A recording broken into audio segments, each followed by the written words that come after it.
The only people who don't want to disclose the truth are people with something to hide. The truth is, he lives in the world of the make-believe, in my opinion, and even the fact that he became president is the world of the make-believe. How this happened.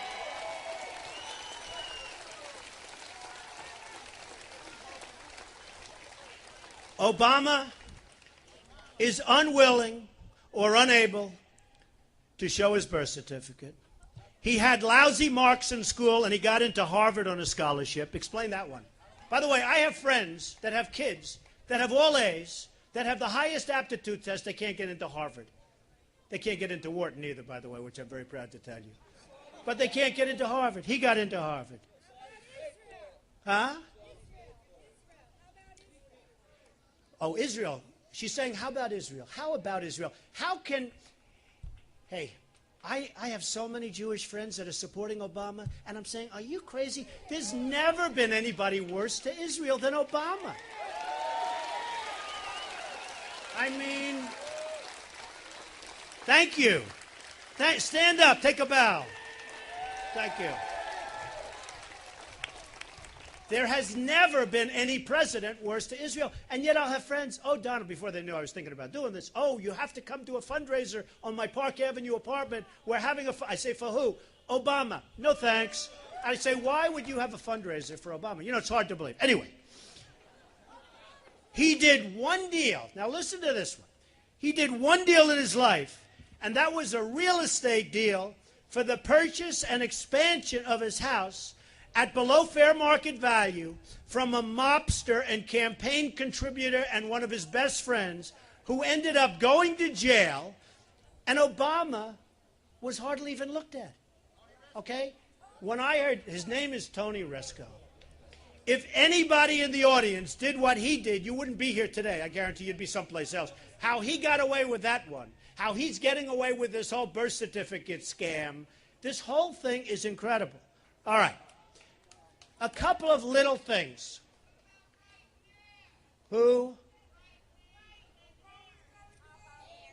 They give me some good ideas. Oh, heirs. Well, you people are worse than I am. Okay, Bill Ayers, I'll give you this real fair. Should I do it, or do you have time?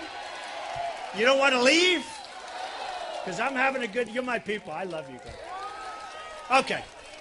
She's just shouting out, what about Bill Ayers? Well, Bill Ayers was a bad guy. He was a real terrorist, a real bad guy. Well, he was Obama's best friend. By the way, Obama dropped all of his best friends. He dropped Tony Rezko. Oh, Tony Rezko, I hardly know him. Think of before I get to Bill Ayers, I have to finish with Rezko. Think of this. He buys a house. Right alongside, there's another housing site. Now, we all know about houses, right? I'm very good at real estate, and most of you are good at real estate. Okay, so now Rezko buys the house lot, just a lot next to him. Obama wants to make a larger room in his house. So Rezko sells him at below market value a little chunk of the back of the lot. Now, what does that do? That ruins the lot for Rezko. In other words, nobody's going to buy, oh, gee, let me buy that lot. And by the way, how come the back of my lot is gone? Where is it? Oh, your senator's on it, okay? So he buys this chunk. So now, if you think about it, not only was it under market, but he rendered the rest of the piece of land useless. Now, when I heard that, I said, well, that's the end of his campaign. That's the end of him. I didn't know him. I didn't care.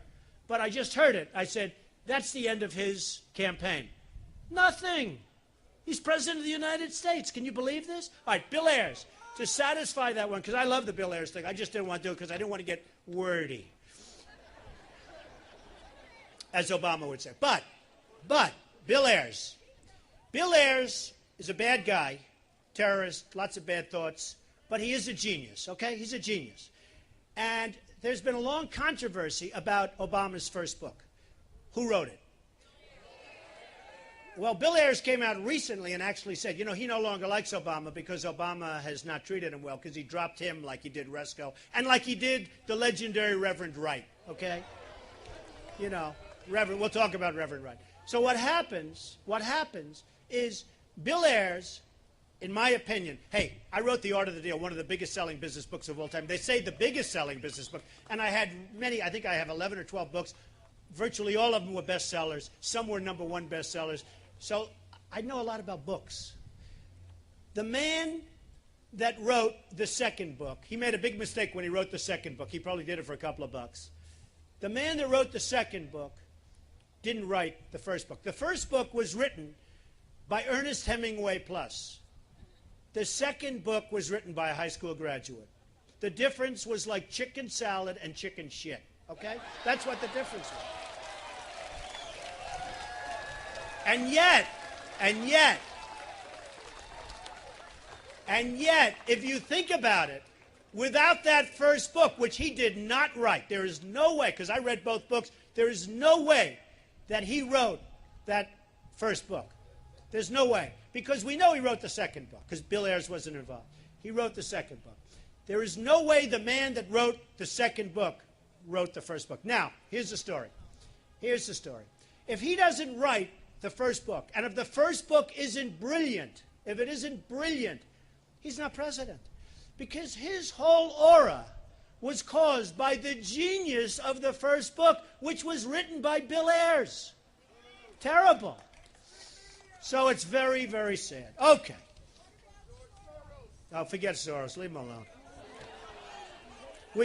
He's got enough problems. She goes, what about Soros? Let's talk about somebody else. Okay. The only people who don't want to disclose the truth are people with something to hide.